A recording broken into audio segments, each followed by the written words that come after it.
Hi, today I thought I'd just do a little bit of a brief talk on care of selfwood bows and how we should string them up and what we should and shouldn't do. So for a start, we'll talk about stringing up.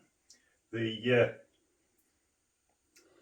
first thing to make sure is, of course, you're going to bend your bow the way it's supposed to bend, not the opposite way. Wooden bows hate the opposite way. So first method, this is the one I would recommend, is put the tip against your foot, holding on at the hand grip or slightly above the hand grip, but just somewhere there, and then just push your hand up and slide the string up into the string groove. Okay, um, that's the simplest one and easiest one to do. Sometimes you'll have a bow that's just too heavy, you just can't pull it back. In that case, I'd recommend that we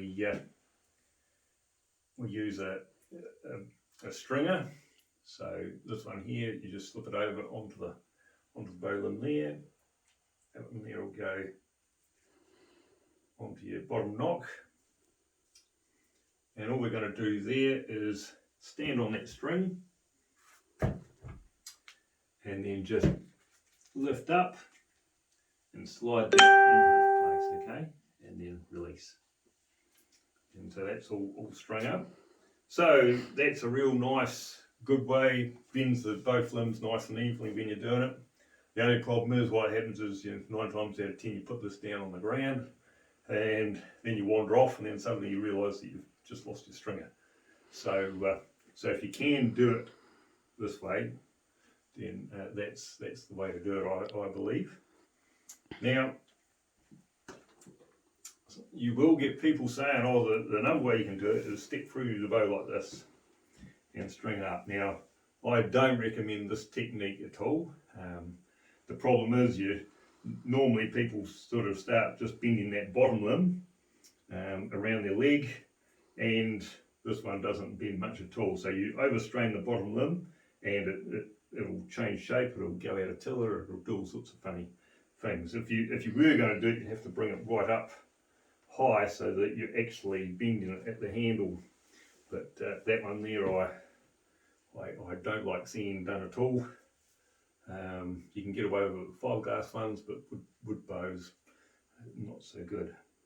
So so the other thing to think about is all bows hate being pulled back to full draw and then just letting go, okay, without an arrow. They haven't got that pressure behind the string to slow it down, and so the limbs slam back to the original position, and that can really stress a limb and make cracks appear and all sorts of things. So yeah, so don't go pulling them back and letting them go. The other thing is with the wooden bows, they're measured as to how far you can pull the string back. So this one's 20 pound at 28 inches. So it should only come back to 28 inches, not to 29 or 30. Okay, the limbs haven't been tillered for that sort of distance. So if you start doing that, you're straining the bow more than what it was designed to be done, and also that can wreck them.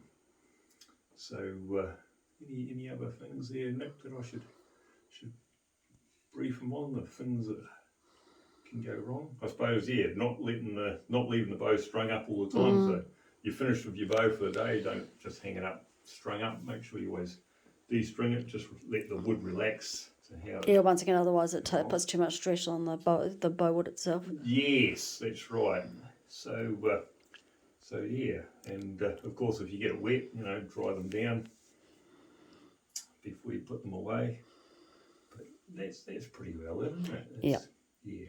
So yes, if you are going to loan your bow to a friend to use, make sure to stipulate how you want them to use it, definitely, particularly on the draw length. That's right, and I would recommend you just don't let them say, if you want to have a go with the bow, go and buy another bow, because we have seen too many bows damaged. That's right, damaged through broken. So especially don't go letting people pull your wooden bow back without an arrow on it just to see how it feels like. I've done it just before, but I know my draw length and I know You know the where bow. I'm going to go to.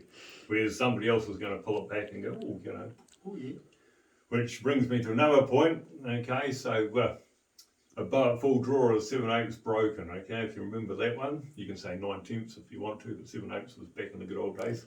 So, and that's basically saying at 28-inch draw length, she's 7/8 broken, but she's not broken, so that's quite nice.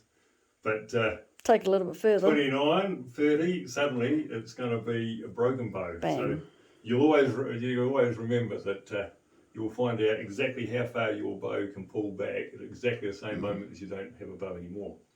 So, so I hope that all helps, and we'll leave that for tonight.